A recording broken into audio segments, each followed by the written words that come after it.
మీకు +5 మార్క్స్ రావాల్సి ఉండింది ప్రతి సబ్జెక్ట్లోనూ. నేను 2024 జరిగినటువంటి డీటెయిల్డ్ అనాలిసిస్ చెప్తున్నాను.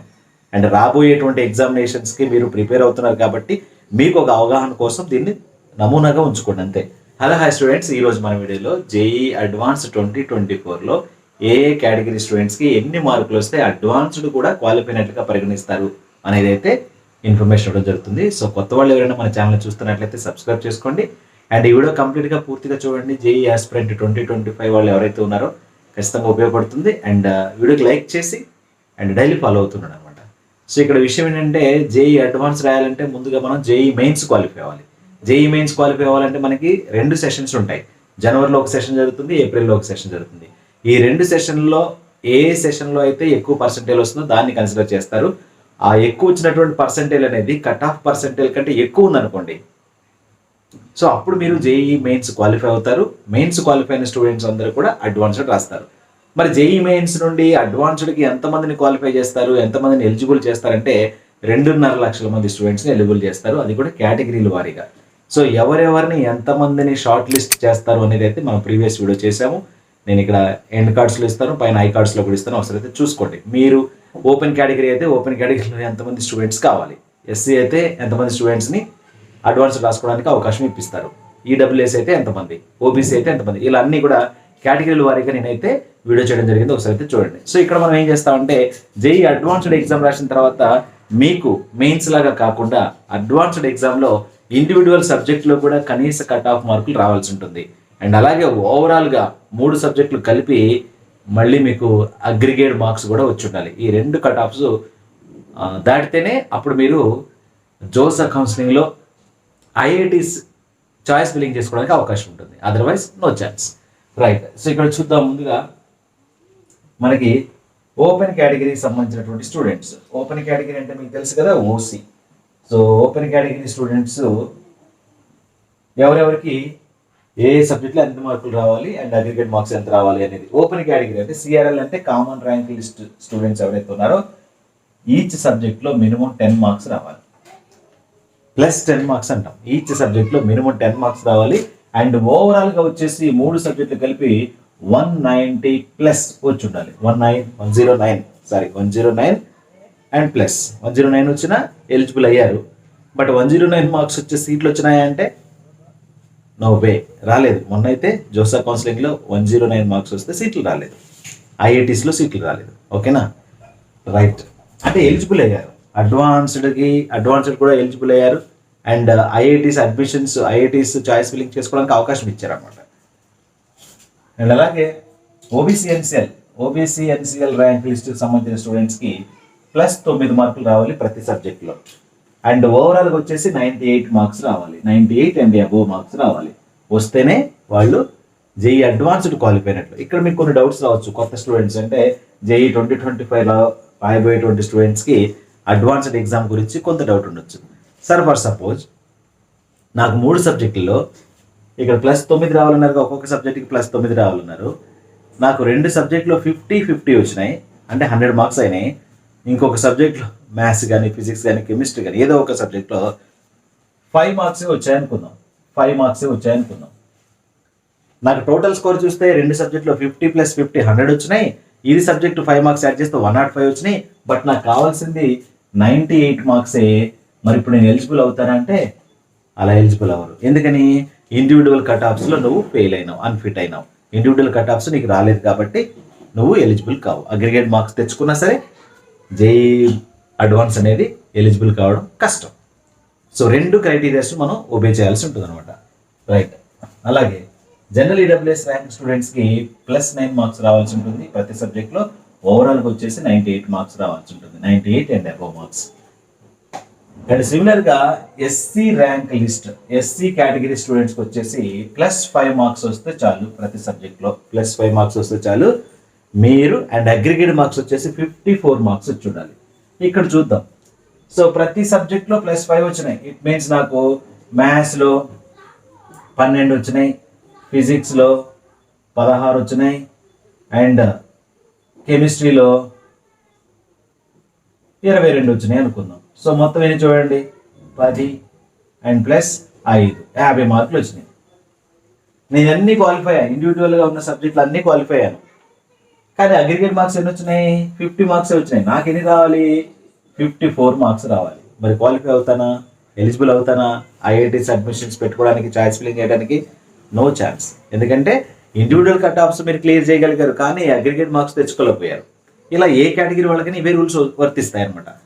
రైట్. సో అండ్ ఆ తర్వాత ఎస్టీ కేటగిరీ స్టూడెంట్స్కి వచ్చేసి మీకు +5 మార్క్స్ రావాల్సి ఉండింది.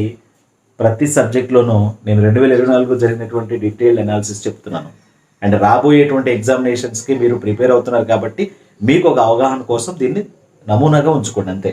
అండ్ దెన్ మీకు అగ్రిగేట్ మార్క్స్ వచ్చేసి 54 మార్క్స్ రావాలి, 54 అండ్ అబవ్ మార్క్స్ రావాలన్నమాట. And common PWD rank list. ఇక్కడ గుర్తుపెట్టుకోవాల్సింది, జేఈ మెయిన్లో పీడబ్ల్యూడి కేటగిరీకి కట్ ఆఫ్ అనేది చాలా తక్కువ ఉంటుంది. సో జేఈ మెయిన్ రాసినటువంటి, అంటే అడ్వాన్స్డ్ రాయడానికి జేఈ మెయిన్లో రాసినటువంటి పీడబ్ల్యూడి స్టూడెంట్స్ని కొంతమందిని ఎలో చేస్తారు కదా, అక్కడ ఎలో చేయడానికి చూసేటువంటి కట్ ఆఫ్ పర్సెంటేజ్ ఎంత ఉంటుందంటే 0.0092531 సంథింగ్ ఎలా ఉంటుంది అంటే 1% వచ్చిన పీడబ్ల్యూడి క్యాండిడేట్ జేఈ అడ్వాన్స్ రాసుకోవచ్చు. ఓకేనా? సో పీడబ్ల్యూడికి సపరేట్ పర్సెంటేజ్ ఉంటుంది అక్కడ. కానీ అడ్వాన్స్డ్ ఎగ్జామ్ రాసిన తర్వాత ఐఐటీస్లో జాయిన్ అవ్వాలంటే ఇక్కడ ఎలాంటి కన్సెషన్ ఉండదు పీడబ్ల్యూడి క్యాండిడేట్స్కి.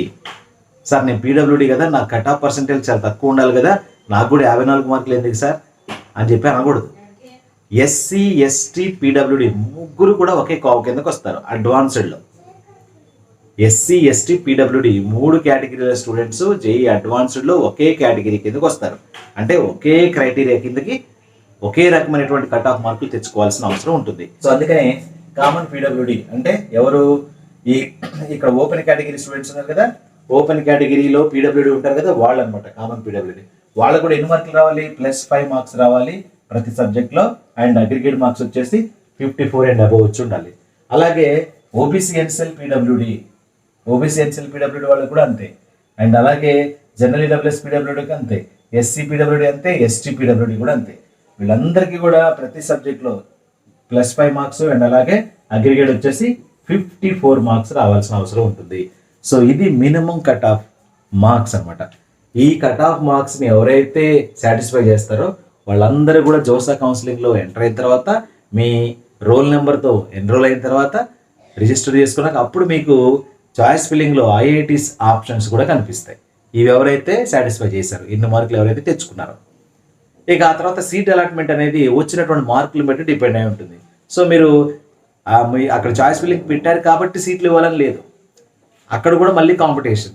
హైయెస్ట్ ర్యాంక్ నుంచి, ఇట్ మీన్స్ మంచి ర్యాంక్ నుంచి తీసుకుంటూ వస్తారు. హైయెస్ట్ మార్క్కి లోయెస్ట్ ర్యాంక్ అలా వస్తుంది, అంతే కదా. 350 మార్క్స్ వచ్చాయనుకోండి, ఫస్ట్ ర్యాంక్ వస్తుంది. 352 మార్క్స్ సంథింగ్ లాస్ట్ ఇయర్ మొన్న అడ్వాన్స్డ్లో. అదే ఫీమేల్ అనుకోండి, 330 మార్క్స్ వచ్చినా ఫస్ట్ ర్యాంక్ వస్తుంది ఫీమేల్లో. సో ఈ విధంగా అవి కూడా స్ట్రాటజిక్గా నేను లాస్ట్ ఇయర్ ఎలా జరిగినాయో, 2024లో ఏ విధంగా జరిగిందో అన్నీ కూడా మీ ముందు పెట్టడానికి అయితే ట్రై చేస్తాను. మన ఛానల్ ఫాలో అవుతుండండి, ఓకేనా? సో ఈ విధంగా మీకు క్వాలిఫై అయినంత మాత్రం, ఎలిజిబుల్ అయినంత మాత్రం సీట్లు వస్తాయంటే నో గ్యారంటీ. చాయిస్ ఫిల్లింగ్ చేసినంత మాత్రం సీట్లు వస్తాయంటే దానికి గ్యారంటీ లేదు. బట్ ఈ కట్ ఆఫ్ మార్క్స్ కంటే కనీసం ఒక 20 మార్కులు ఎక్కువ తెచ్చుకోండి, కనీసం ఒక 20 మార్కులు. సో మీరు డోకా లేకుండా మీరు మెయిన్స్కి సంబంధించిన ఎన్ఐటీలు, ట్రిపుల్ జిఎఫ్టీలు పెట్టుకోకపోయినా ఈ కట్ ఆఫ్ మార్కుల కంటే కనీసం 20 మార్కులు ఎక్కువ తెచ్చుకోండి.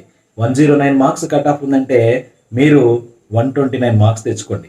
Minimum seat guarantee, IIT guarantee, right. 98 marks cut off ఉందంటే మీరు +20 చేసుకోండి, ఓకేనా. సో +20 చేస్తే మీకు 118 seat guarantee. 54 marks cut off ఉంటే 74 తెచ్చుకోండి, సీట్ గ్యారంటీ, ఓకేనా. సో ఇక్కడున్న దానికైతే కనీసం +20 మార్క్స్ తెచ్చుకోండి, మినిమం మార్క్స్, మినిమం సీట్ కోసం. ఇక మంచి సీట్ రావాలంటే డిపెండ్స్ ఆన్ పేపర్. సో నువ్వు +100 తెచ్చుకోవచ్చు, +150 తెచ్చుకోవచ్చు ఇక్కడున్న దానికి, రైట్. సో టాప్ కాలేజెస్లో సీట్లు రావాలంటే ఖచ్చితంగా హైయెస్ట్ మార్క్స్ రావాలి అండ్ ర్యాంక్ అనేది తక్కువ ఉండాలి. ఎక్కువ మార్కులు వచ్చినప్పుడు మనకి తక్కువ ర్యాంక్ వస్తుంది, అర్థమవుతుందా? సో ఇదేనమాట విషయం. సో అండ్ అలాగే ఇక్కడ ప్రిపరేటరీ కోర్స్ అన్నాడు. సో ప్రిపరేటరీ కోర్స్ గురించి నేను లాస్ట్ మొన్న కౌన్సిలింగ్ జరిగేటప్పుడు ఒక వీడియో చేశాను. చూడని వాళ్ళు ఉంటే చూడండి, ఐ కార్డ్స్లో ఇస్తాను, లేదా మన ఛానల్లో. Preparatory ranks by Prasad physics అని చెప్పి కొట్టండి, యూట్యూబ్లో వచ్చేస్తుంది. రైట్. సో ప్రిపరేటరీ కోర్సుకు సంబంధించి ప్రతి సబ్జెక్ట్లో +2 మార్కులు ఉండాలి. అండ్ అగ్రిగేట్ వచ్చేసి 27 మార్క్స్ ఉండాలి. ఇక్కడ ప్రిపరేటరీ ర్యాంక్ ఇస్తారు. మరి ప్రిపరేటరీ ర్యాంక్ ఇచ్చినప్పుడు ప్రిపరేటరీ సీట్లు వస్తాయా అంటే అది కూడా మనం చెప్పలేము. ప్రిపరేటరీ సీట్లు ఎప్పుడు వస్తాయి? ఫర్ ఎగ్జాంపుల్ ఈ సంవత్సరం మన అడ్మిషన్ ప్యాటర్న్లో ఏ కేటగిరీకి సంబంధించినటువంటి స్టూడెంట్స్ అయినా జాయిన్ అవ్వకపోతే ఆ బ్యాక్లాగ్లో ఉన్నటువంటి సీట్లను ఏం చేస్తారంటే నెక్స్ట్ ఇయర్ ప్రిపరేటరీలో వచ్చినటువంటి ప్రిపరేటరీ ర్యాంక్స్ వచ్చినటువంటి స్టూడెంట్స్ ఎవరైతే ఉన్నారో వాళ్ళకి ఇస్తారు. ఫర్ ఎగ్జాంపుల్ ఎస్సీ కేటగిరీలో ఉన్నటువంటి స్టూడెంట్స్ ఒక 100 మంది జాయిన్ అయిపోయి లేదా జాయిన్ అవ్వకుండా సీట్లు 100 సీట్లు ఖాళీగా ఉన్నాయి అనుకుందాం. ఒక 100 సీట్లు ఖాళీగా ఉండవు. ఇంత నంబర్ ఎప్పుడు ఉండదు అసలు. నేను ఏదో ఉజ్జాయింపుగా చెప్తున్నాను. ఈ 100 సీట్లు ఎలా ఫిల్అప్ చేస్తారు? ఇప్పుడు మీరు 2025 ఆస్పిరెంట్స్ మీరు రాస్తారు కదా నెక్స్ట్ ఇయర్. రాసినప్పుడు మీకు ప్రిపరేటరీ ర్యాంక్ ఎవరికి వచ్చింది అనుకోండి ఎస్సీ కేటగిరీలో, వాళ్ళకి ఈ ఎస్సీ కేటగిరీలో వచ్చిన ప్రిపరేటరీ ర్యాంక్ను బేస్ చేసుకొని ఎవరికైతే తక్కువ ర్యాంక్ వచ్చిందో, ఇట్ మీన్స్ ఎక్కువ మార్కులు వచ్చాయో, అర్థమైందా? అంటే ఇక్కడ మినిమం +2 వచ్చి ఉండాలా అండ్ అగ్రిగేట్ వచ్చేసి 27 వచ్చి ఉండాలా. వాళ్ళకి 54 రావన్నమాట. 54 వచ్చాయనుకోండి, రైట్, 54 వచ్చాయనుకోండి. ఒకవేళ +5 కంటే తక్కువ వచ్చినాయి, రావాల్సిన +5, +5 కంటే తక్కువ వచ్చినాయి అండ్ ఓవరాల్ స్కోర్ వచ్చేసి అగ్రిగేట్ స్కోర్ వచ్చేసి 60, 70, 80 కూడా రావచ్చు. కానీ జేఈ అడ్వాన్స్డ్ క్వాలిఫై చేయలేదు, వాళ్ళకి ప్రిపరేటరీ ర్యాంక్ వస్తుంది. ఎందుకని ప్రిపరేటరీ ర్యాంక్ 60, 70, 80 వస్తే మరి వాళ్ళకి జనరల్ ర్యాంక్ రావాలి కదా అని డౌట్ రావచ్చు మీకు. జనరల్ ర్యాంక్ రావాలంటే 2 సాటిస్ఫై చేయాలి. +5 ఎస్సీ కేటగిరీ, 54 అగ్రిగేట్ మార్క్స్. ఏ దాంట్లో మిస్ అయినా సరే వాళ్ళకి ప్రిపరేటరీ కోర్స్ వస్తుంది. ఎందుకంటే 27 మార్క్స్ కంటే ఎక్కువ వచ్చిన అగ్రిగేట్ అండ్ +2 కంటే ఎక్కువ వచ్చిన ఇండివిజువల్ సబ్జెక్ట్లో, సో ప్రిపరేటరీ ర్యాంక్ అలాట్ చేయడం జరుగుతుంది అనమాట. సో ఈ విధంగా ఇవన్నీ కూడా నేను మళ్ళీ కౌన్సిలింగ్స్ దగ్గర పడుతున్నప్పుడు అండ్ ఎగ్జామ్స్ దగ్గర పడుతున్నప్పుడు మళ్ళీ అయితే ఎక్స్ప్లెయిన్ చేస్తాను. ఖచ్చితంగా వీడియో సెలెక్షన్ ఫ్రెండ్స్గా షేర్ చేయండి. మా ఛానల్ సబ్స్క్రైబ్ చేసుకొని డైలీ వాళ్ళకైతే ట్రై చేయండి. Thank you.